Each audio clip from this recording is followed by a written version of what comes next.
Welcome everyone to another episode of Jack of All Trades. I'm your host Jack Allen, and you're in for a treat for this episode. Bethel Park, the second word is park, and municipal council has put a lot of time, effort, along with the recreation board to make sure that our parks are all being upgraded. So what you're going to see today are a few of the parks, but keep in mind that we're working on the other ones. It's going to make Bethel Park even a better place to move to.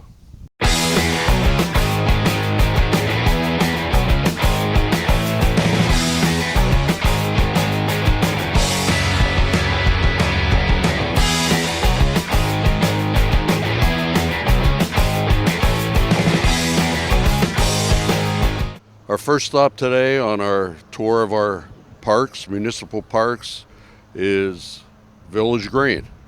Village Green is located on Oxford Drive behind Best Buy. Today I'm with Chuck Stover. He's our recreation director, and all I can say is last time I was here it was a baseball field that had a lot of waves in it. This is incredible. So Chuck, if you tell us about how this park came about and what it used to be and what it is now. In 2016, the municipality did a recreation study to give us guidance going forward, what amenities the people would like to see and what we should upgrade. And Village Green was the first park we did after the upgrade. This used to be a softball field / baseball field. It was just one big open field. It was kind of hilly, and it didn't get much use. And during the study, it was determined that we should have a specific place for soccer, their own facility, and lacrosse. So Village Green became the soccer / lacrosse facility. And as you can tell, the municipality spent a lot of money to upgrade this field. It cost the whole park a little over $1 million, $1.2 million something.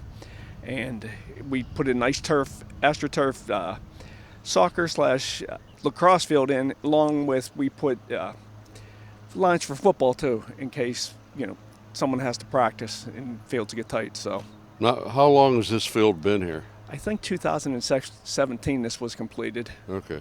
I mean, it still looks brand new. So it does. Whoever the company is that did the turf did a terrific job. It looks good. Bethel Park Soccer Association gets a lot of play up here. They have about 90% of the time, and we do have some lacrosse practice up here once in a while. Okay. And in addition, back there is a U12 practice field with a rebound wall that the kids can come up and just use to kick the soccer ball off just to practice soccer, or bring their lacrosse gear up and throw the lacrosse ball off the rebound wall. Okay, so you don't need a goalie. So this went from a baseball, softball field to 100% soccer field. How much of the soccer do you think is played on this field as opposed to the other places that they play?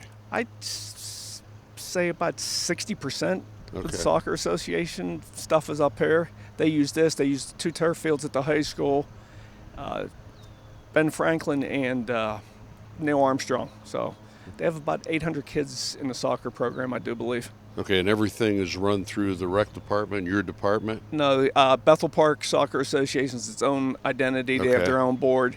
We coordinate field time with them and other people that want to use this field. Okay. So.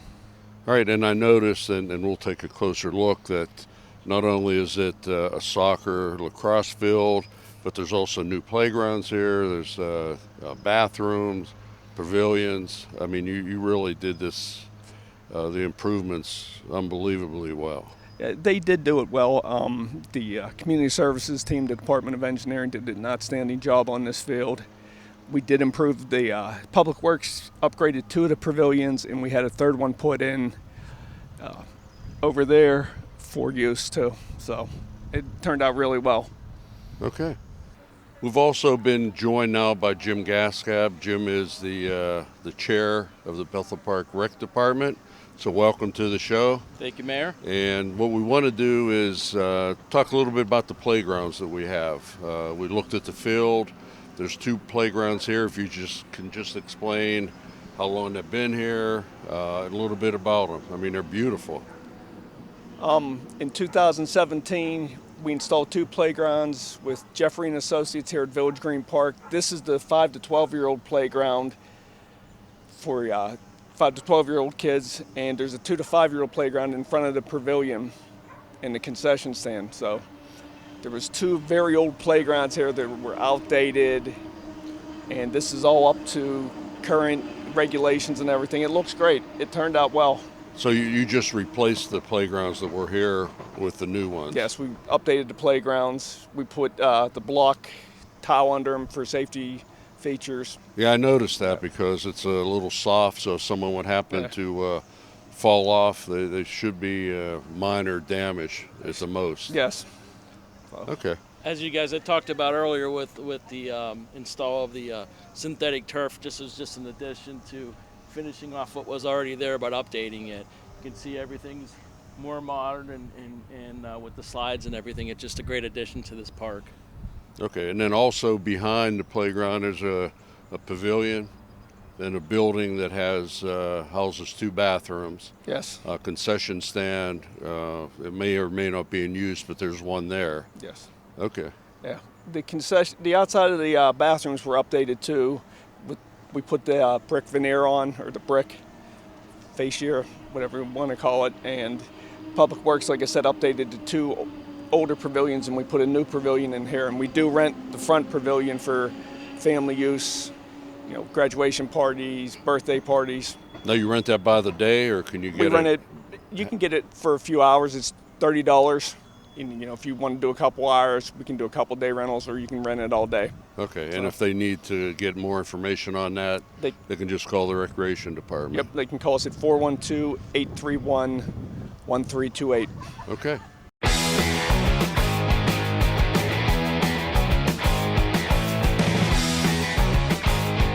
Okay, our next stop today is Miners Field. It's divided into 2. We're at Upper Miner, and there's also a Lower Miner, which we'll go down to. It's off of Main Street in the oldest section in Bethel Park, which is Coverdale, and they celebrated their 100-year anniversary last year. So at this time, my girls played here when they were small. It looked nothing like this, although towards the end of their career, they did put the fence to divide the 2 fields. But tell us a little bit about this program up here. Miners Park has 3 fields, 2 on the upper part and 1 on the lower part. This is exclusively used by Bethel Park Girls Softball Association. We have batting cages, 2 batting cages in the back. Just last year and this year, we fixed the fences, replaced some of the fencing, upgraded the concession stand facade out front, and put a new playground in, and did some stormwater management projects too. And also restrooms over there as well. Yeah, there's restrooms, and there's now a sidewalk that comes out here with a pad for your handicapped. You can take a wheelchair out here and watch the games. So they made it a lot more accessible for people. And these fields are obviously maintained by the municipality. Public Works maintains these fields. They did a lot of the stormwater management project up here. Right. To help the drainage. I mean, it used to be years ago that the teams were playing. Sometimes they would come out and drag the fields, and it just ruins the fields. So the point is, let the municipality take care of all of our fields. And Public Works has been doing an excellent job with the fields. They found a product 3 or 4 years ago. It's a Marco Clay product that has pulverized brick, and it takes a lot of moisture, and it can take a lot of rain before we have to close the field. So there's been a lot less rainouts. Before it used to be 2 or 3 days after rain. Now it's maybe 1. Yeah. So We have some pretty good policies in place too. Public Works, as Chuck had mentioned, is really driving the field maintenance portion of it. So there's more consistency now, and I think you could see that in the fields. Yeah. And you have everything here from the fields to the concession stands to the bathrooms, batting cage, and there's no playground up here. The playground is down below, right? It's in the middle of the park, so you can walk to it from the lower field or the upper field. Okay. So. Yeah, and I would add this, I know softball in particular, but the sports groups have done a nice job working with the municipality and also with the rec board over the years and doing different types of projects here and improvements. So, I mean, it wasn't something that just happened overnight. No, the fields are beautiful. I'm in awe of some of our fields. I mean, they've just done tremendous upgrades. Susie and Public Works have done a tremendous job with getting the fields ready, upgrading the infield. So Okay. Okay, we're now at the lower part of Miners Field Park. This is off of Main Street again. As you'll see, this is probably one of the two largest playgrounds that we have in Bethel Park. It's spread out, and this just opened last year, so this is our newest one. So just tell us a little bit about this park. this playground, we took a unique approach to. We selected four vendors to put in proposals. Staff got it down to two, and Joe Consumaglio got input from the community. We had a small town hall meeting here and let the kids actually decide the playground equipment they wanted. It was really cool. The kids decided on the final two proposals, and that's what we put in. And I love this park because it's a unique park with all the shade. It's built in automatic, the shade from the trees. This is great. It's a unique setting. And when did this park, I know you're going to talk about the grand opening, but when did this actually open? This opened last October, like mid-October. Everything, Okay. the playground was in, and we just completed the sidewalks for ADA accessibility from the lower street, so you can get up here and play on the equipment. It's great. We got music equipment.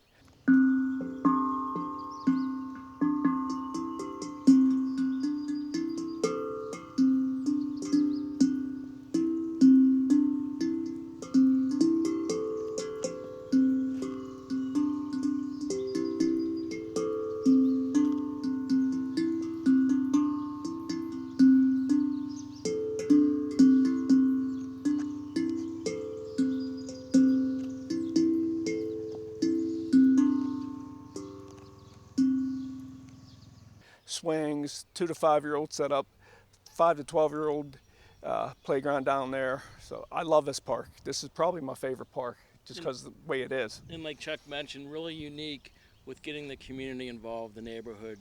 It's just a complete collaboration. Yeah. And in addition to like Simmons and Millennium, these are actually neighborhood parks. Correct. So it's a great thing Yeah. that the people that live in the community can pick what they want. So they've done a terrific job. Obviously, with COVID last October, that held back a lot of things, and it's great to see that there's a grand opening here this year. We are going to do a grand opening on July 17th for the playground upgrades and celebrate the Coverdale 100th anniversary. So, And just like we talked about at Village Green, even more so here with the equipment that was installed. This is the newest. So again, you're seeing the more modern State of the art. state of the art. Correct. Okay. that's the way when we install a playground, we're getting the neighbors' input to live around that park. The staff will get 4 proposals. We'll take it down to 2 and give 2 proposals to the community we think are the best too. Yeah, and I will say that the municipality is certainly putting recreation parks on the front burner because even the smaller parks that we're not talking about today, a lot of them are under construction for new things also, and that's thanks to you guys Absolutely. for pushing that forward. So there's a lot more to come. Yeah, and you'll notice with this park, we went back to the wood chips for the safety surfacing. When you started looking at the cost of putting the cement in and the other surfacing, you get about half the playground. It was like, this is compliance, we just gotta maintain it. Let's get more equipment in here. So it was a unique approach. And we also did add a musical component right over there as well. For so, little musicians that live correct, down so we here. got a little bit for everyone here. And Yeah. this is probably our busiest playground area right now. Yeah. Anytime I come by here in the evenings, it's just packed with kids, and it's great to see. All right, we're in the lower playground, which is actually for the 5 to 12-year-olds. Tell us a little bit about this unique playground. In every park, Mr. Mayor, we decided to put a unique feature. And in Miners Park, it's the tower up here.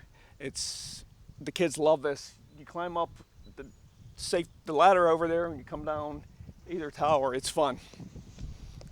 You see the kids using this constantly.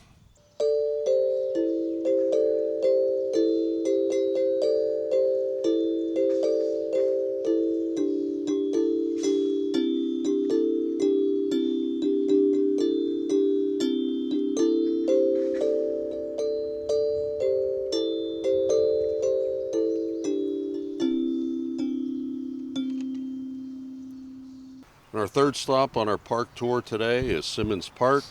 Simmons is located on Clifton Road, and as you'll see from when we take a walk around the park, this park has more to offer than any of our other ones. So if you can just give us an idea of the update and what's going on here. Simmons, we updated the playgrounds 2018. So it's unique down here. We have a 5-year-old structure, swings, 5 to 12-year-old structure, and the unique feature of this park is the zip line. It's 75 feet long. It's only a couple feet off the ground, but the kids love it. I've seen kids down here when it's snowing out riding the zip line. But there is a weight limit, so I haven't been on it. But I have seen Chuck on it, so Yes, when it first got put in, I got on the zip line and a couple different rec board members rode the zip line too. So it is fun. It's my son's favorite park because of the zip line. Oh, sure. Dad, let's go to the zip line. We need one by our house. I'm like, that's not going to happen. We only have one zip line. It's at Simmons. So. No, we also, in addition to the playground equipment and the zip line, the tennis courts that you'll talk about, there's also 3 baseball fields. There's 3 baseball fields that are used / softball fields that are used by Bethel Church League and Bethel Park Girls Softball Association. So. in addition to that, there's also the tennis courts, which is the only tennis courts at a municipality field. Yep. And then the basketball court over there as well. And I will add that all the fields are lit, which is unique. So whether it's the baseball fields, there's a pickleball court over there as well. There's a volleyball court over there as well. Everything's lit. And I think we had some updates on the light system. We did update the light system this year. We put everything on a schedule, a internet schedule, and I set the times, work with the softball groups and baseball groups, and only put the lights on when they need them for the field use, and they shut off at a set time. So we're hopeful the days of them running longer than they should be are over. Yes. Right, when the lights are on and it's snowing out, Yeah. and you kind of know no one's down there, Yeah. but the lights were on, so. Right now I have the volleyball courts, tennis court / playground area on Sunday through Thursday until 10:15 p.m. and Friday and Saturday evenings the lights are on till 11 o'clock. So. Now this, I'm going to assume because of everything that's here, this probably gets a lot of usage. This park does get a lot of usage. You come down here on a Saturday, especially during tournament time, the parking lots are packed. There's kids on the swings, there's tournaments going on. Right. You know, people are having fun. So I can remember back, and I'm dating myself, but we used to sled ride over here years and years and years ago, and I know we have a lot of plans for the wooded area behind us here. Yeah, I'm glad you mentioned that because Chuck was telling me before with the acquisitions, this side, there's 40 acres up there that's undeveloped. And from what I gather, we're not planning on developing anything up there other than maybe a walking trail or something like that. We're looking at walking trails. We may look at an outdoor classroom down the road, Okay. but the walking trails will be first. There's a lot of underbrush and a lot of dead trees and everything that we got to get out of there first before we start doing Right. anything. And it's just, we have the green space on the other side of town, the northern side, and now we have 40 acres here on the south. So we do have a lot of green space, and we're taking advantage of that. I think everyone should take advantage of the green space. Actually, in the Far East, the doctors are now prescribing to get out in the green space 3 times a week for an hour a day to help calm people down and keep them healthier. One unique program that the Recreation Department has is the Field Sponsorship Program. It was started in 2008 with input from the Rec Board, and we've grown from 2 fields and maybe, 12 banners the first year or something, to 4 fields, and we have about 160 banners at all 4 fields this year. Yeah, it's been a great fundraiser for sports groups because everything that we bring in, we put back into field improvements. And as we're going through the tour today, you're seeing a lot of improvements. So we're really excited about the program and how long the length has been with the sponsorship program. If someone wants to be a sponsor, they can contact me at 412-831-6800, extension 230. And it's really nice too, because if you didn't want to just do one field, you have the opportunity to do multiple fields. We have a bundle program with a little bit better pricing if you choose to do all 4 fields versus the 1. Well, thank you for watching our show today. I think we were very informed about what Bethel Park's doing. You saw some of the parks that we've upgraded, and there's still more to come. And just keep in mind that splash park that should be coming in 2022. We'll see you next month on another episode of Jack of All Trades.